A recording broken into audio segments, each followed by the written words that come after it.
Welcome to Space News Brief. You can find us on Twitter at Space News Brief or online at bluehelmco.com. It is Thursday, October 29th, and these are your top space news headlines. The FCC approved the sale of OneWeb to the British government and Bharti Global October 27th, as rival SpaceX started a public beta test of its Starlink system. NASA astronaut Michael Hopkins, a U.S. Air Force colonel and the commander of the upcoming SpaceX Crew Dragon mission, is transferring to the U.S. Space Force and is expected to be commissioned aboard the International Space Station. Quote, "If it all goes well, we're looking to swear him into the Space Force from the International Space Station," unquote, said General John J. Raymond, Chief of Space Operations of the U.S. Space Force. Launchspace Technology Corporation announced a contract October 28th with Airbus to test its orbital debris collection and spacecraft shielding payload for 12 months on the International Space Station's Bartolomeo platform. For the first test scheduled to begin in 2022, Launchspace plans to gather data from the Bartolomeo platform with debris impact pads equipped with sensors to record the impact, force, and orbital location debris on the ISS.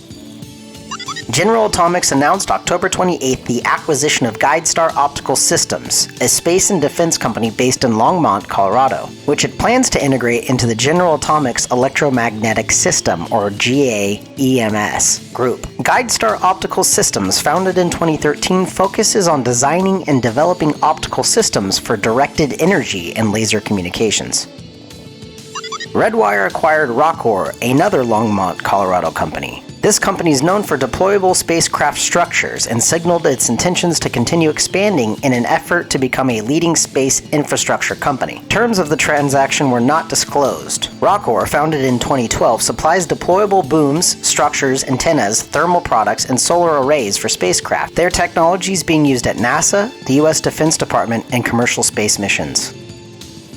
Finnish radar satellite operator Iceye announced today that Jerry Welsh, Iceye Chief Operating Officer and Chief Financial Officer, is taking the helm of Iceye US as the company prepares to begin manufacturing satellites in the United States. Iceye operates a constellation of 3 100-kilogram synthetic aperture radar (SAR) satellites and a dedicated mission for an undisclosed customer. Iceye announced in February that it established Iceye US, led by CEO Mark Matosson. Matosson is leaving the company, an Iceye spokesperson said.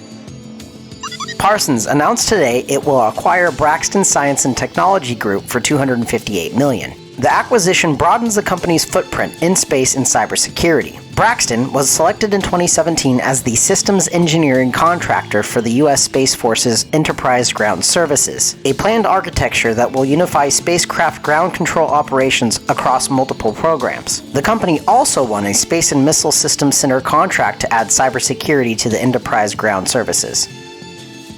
Canadian satellite fleet operator Telesat is in advanced discussions with vendors seeking to build and launch satellites for its multi-billion-dollar 298-satellite Telesat LEO constellation. Telesat already signed some of its launch contracts, selecting Blue Origin's New Glenn rocket to fly 30 to 35 Telesat LEO satellites at a time, and Relativity Space's Terrain 1 vehicle to loft a single 800-kilogram Telesat LEO satellite into orbit per launch.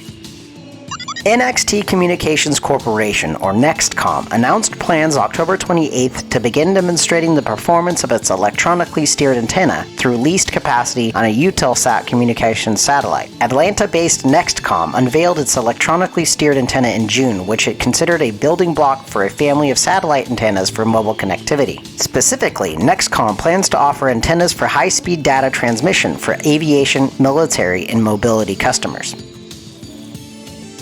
SNB is brought to you by Future Shredding, back here to remind you that we provide residential, yes, and commercial on-site shredding alike. We would be honored to help you get rid of the shredding that you have piling up in that corner. You see it, I see it. I know you have it there. They're in boxes just sitting there waiting and begging to be shredded. We follow all HIPAA and FACTA guidelines, and you can even watch it being done right in front of you. Listen, so don't wait any longer. Give us a call. We offer customized recurring shredding and one-time purge shredding. If you are in the Southern California area, give us a call at 562-426-0557 or head over to our website at futureshredding.com. law and policy, and other events in space. The European Space Agency will ask participating member states for an additional €230 million, or around $268 million, for the development of its next-generation Ariane 6 launch vehicle. The additional funding is required to combat delays in the vehicle's development that have pushed its maiden flight to the second quarter of 2022.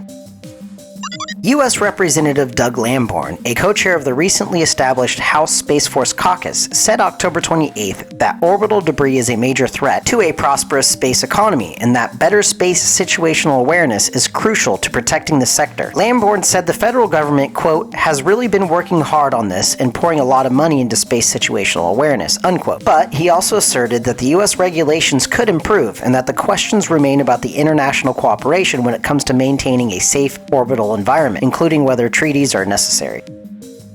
The FCC on October 27th approved the creation of a 5G fund for rural America to distribute as much as $9 billion over the next decade to extend 5G wireless broadband connectivity to rural communities. The FCC plans to distribute the funds through a series of reverse auctions. During the first phase, the FCC will award as much as $8 billion to extend coverage to areas without unsubsidized 4G LTE or 5G mobile broadband service. Providers serving tribal lands will be eligible to receive $680 million of the $8 billion fund, according to the FCC report and order approved October 27th. Our next launch is scheduled for November 3rd. A United Launch Alliance Atlas V rocket will launch a classified spacecraft payload for the U.S. National Reconnaissance Office. It will lift off from Cape Canaveral Air Force Station in Florida at 5:58 p.m. Eastern Standard Time. Two events on October 31. First, Uranus is in opposition. This is the best time of the year to view the planet. It is at its biggest and brightest.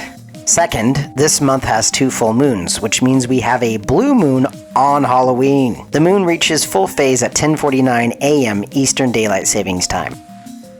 I have two things in the fun section for you today because I didn't record one of these podcasts yesterday. The first one, can I get a drum roll, please? I am happy to remind everybody that The Mandalorian comes out tomorrow, the second season. Yeah. And the second link I have in the fun section is an article entitled What $99 Internet from Space Means for Americans. This has to do with SpaceX Starlink program. You know, I'm really excited for it. I want to get it. However, I actually have cable. I have, television stations that we like to watch. However, if this were me 2 years ago when I lived on my own, I would have easily signed up for this. No problem. Okay, well, thank you for tuning in. I will be back here tomorrow. My name is Chad Scarborough. Drink your water. Talk to you tomorrow.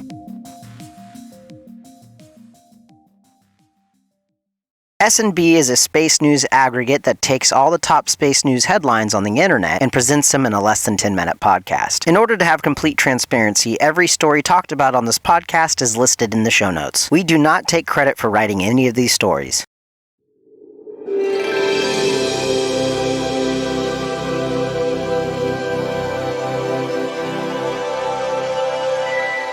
Blue Hill.